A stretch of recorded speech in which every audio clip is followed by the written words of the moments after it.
Hello students, Vision Academy welcomes you. Myself Prashant Singh. Today we shall discuss about agriculture. Agriculture क्या होता है, खेती क्या होती है, यानी the practice of growing plants on a large scale for food or other purpose is called agriculture. यानी बड़े स्केल पर हम बहुत सारे प्लांट्स को उगाते हैं खाने के लिए या फिर किसी और काम के लिए, तो उसको हम एग्रीकल्चर कहते हैं. Plants that are sown in large quantity in a particular area or region during a particular season are called crops. यानी किसी बहुत बड़े एरिया में किसी पर्टिकुलर सीजन में हम कोई पर्टिकुलर सीड्स ग्रो करते हैं, प्लांट्स ग्रो करते हैं, तो उसको हम क्रॉप्स कहते हैं, है ना. बहुत सारे जैसे बीज गेहूँ को डाल दिया एक जगह पे तो कह देंगे वो गेहूँ की फसल है या गेहूँ का क्रॉप्स है ना. वीट क्रॉप है, राइस बोए जाते हैं, राइस क्रॉप हो जाएगी. Okay. Crop need water and nutrients from the soil to grow well. They get nutrient from manure and fertilizers. Crop को पानी चाहिए होता है और न्यूट्रिएंट चाहिए होती हैं सॉइल से अच्छी तरह से उगने के लिए. और they get nutrient from manure and fertilisers.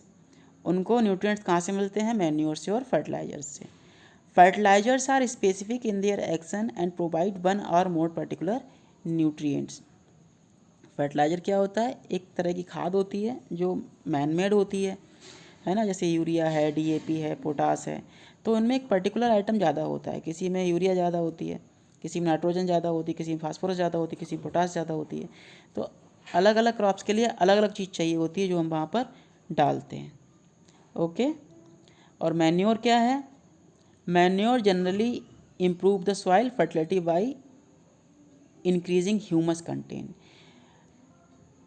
मिट्टी में ह्यूमस का कंटेंट जो है वो बढ़ा देती है, जिससे क्या होता है सॉइल की फर्टिलिटी बढ़ जाती है. मैन्योर को हिंदी में हम गोबर की खाद भी कहते हैं, है ना. गोबर की खाद है, कंपोस्ट है, जो हम लोग खुद बनाते हैं. जानवरों का वेस्ट होता है या जो भी ये कूड़ा कचड़ा है तो वो मैन्योर में गिना जाता है. और मैन मेड क्या होती है? जो मैन लोग बनाते हैं, फैक्ट्रियों में बनाते हैं, तो वो फर्टिलाइज़र कहलाती है. ठीक है ना. दे में contain small quantity of nutrients. तो जो मैन्योर होती है उसमें किसी पर्टिकुलर न्यूट्रिएंट्स की स्मॉल क्वांटिटी हो सकती है. ठीक है. ये हमारे साइंटिस्ट हैं एम एस स्वामीनाथन. 1925 में इनका जन्म हुआ, अब तक हैं ये. और ये ग्रीन रिवॉल्यूशन के लिए जाने जाते हैं. इन्होंने ग्रीन रिवॉल्यूशन में बहुत सारे अपने योगदान दिए. फसलों को अच्छी तरह से कैसे करें, तरह तरह के मेथड इन्होंने बताए. ठीक है. तरह तरह के इन्होंने वैरायटी भी गेहूं की और चावल की, है ना. इन्होंने उसके लिए बहुत सारे प्लान ऑर्गेनाइज किए और उनको बुआई करवाई. ठीक है. Crops need protection from birds, insect, rat and pest before and after harvesting. Crop को प्रोटेक्शन चाहिए होता है किससे? बर्ड से चाहिए, इंसेक्ट से, रैट से और पीस्ट से. आफ्टर हार्वेस्टिंग मतलब, हार्वेस्ट मतलब क्या होता है? फसलों को काट लेना, है ना, पक जाने पर. तो पकने से पहले चिड़िया ना खा जाए, कहीं उसको कीड़े मकोड़े न लग जाएं. चूहे काट लेते हैं गेहूं की बालियां, है ना. और पीस्ट मतलब कुछ फंगस टाइप का लग जाता है तो ख़राब हो जाता है. तो इससे बचने के लिए पेस्टिसाइड को छिड़का जाता है. उनमें क्या छिड़का जाता है? पेस्टिसाइड्स. ठीक है. तो ये पेस्टिसाइड क्या करता है? पेस्ट और एनिमल्स को दूर रखता है. उसकी महक कितनी गंदी होती है, जानवर उसको खाते नहीं सूंघ के, है ना. और कीड़े मकोड़े मर जाते हैं. इसके साथ साथ फार्मर्स को एक और तरीका सूझा जानवरों को डराने का, चिड़ियों को डराने का.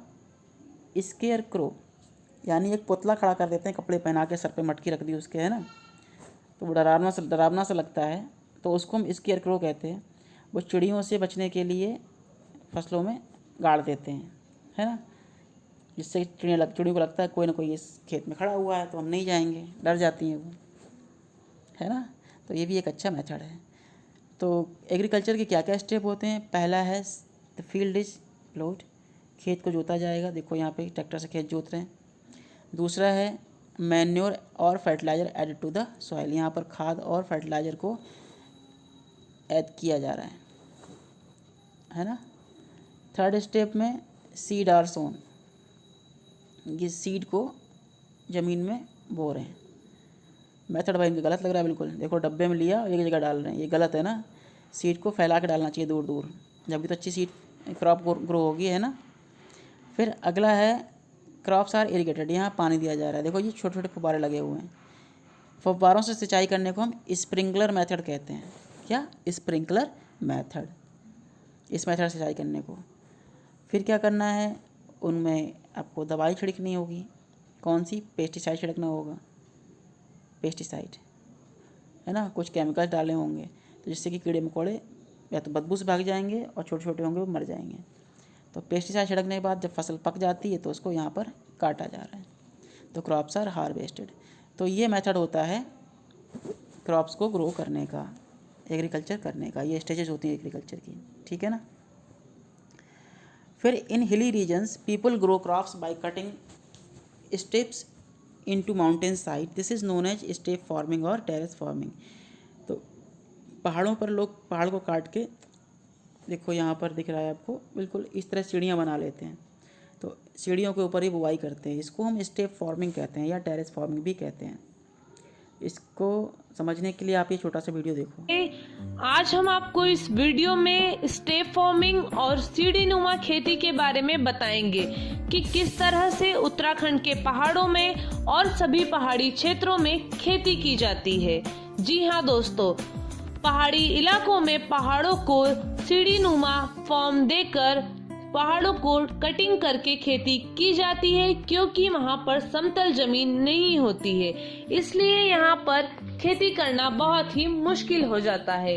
यहाँ के किसानों के लिए खेती करना एक सबसे कठिन काम है, पर यहाँ के लोग अपनी गुजर बसर करने के लिए खेती करते हैं। हम आपको इस वीडियो में उसकी ही एक झलक दिखाएंगे।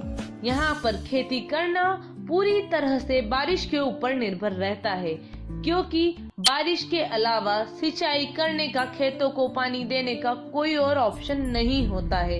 इसलिए यहाँ की खेती पूरी तरह से बारिश के ऊपर ही निर्भर रहती है। अगर बारिश अच्छी नहीं हुई तो यहाँ की पूरी फसल बर्बाद हो जाती है और किसानों को कई समस्याओं का सामना करना पड़ता है। बड़ी कठिनाई से किसान पहाड़ों को काट कर, उनका रख रखाव कर, उनकी सुरक्षा कर खेती करते हैं और यह जमीन उपजाऊ भी कम होती है, फसल भी यहाँ कम ही होती है समतल जमीन के तुलना में। यहाँ खेती करना एक बहुत ही कठिन काम है। आप देख रहे हैं किस तरह से किसान पहाड़ों को काट कर खेती की जाती है, आपने इस वीडियो में देखा। Particular crop may grow well in one season and may not grow that well in another season. That is why farmers grow different crops in different season. यानी कोई क्रॉप किसी पर्टिकुलर सीजन में होती है, कोई किसी पर्टिकुलर सीजन में होती है। गेहूँ कभी किया जाता है, धान कभी किया जाता है ना, अलग अलग किया जाता है।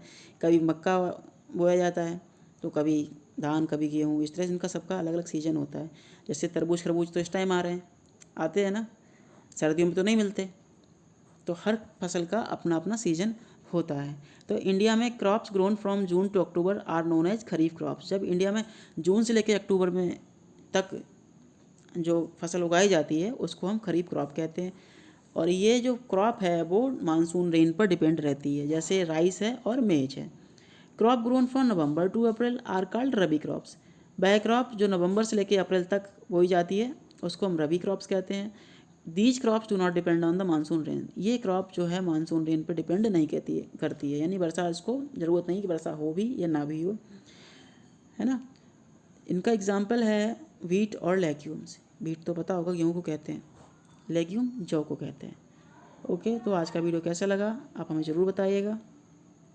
लाइक कीजिए इस वीडियो को, शेयर कीजिए, और जिसने भी चैनल को सब्सक्राइब नहीं किया वो इस चैनल को सब्सक्राइब ज़रूर कर लिए। ठीक है।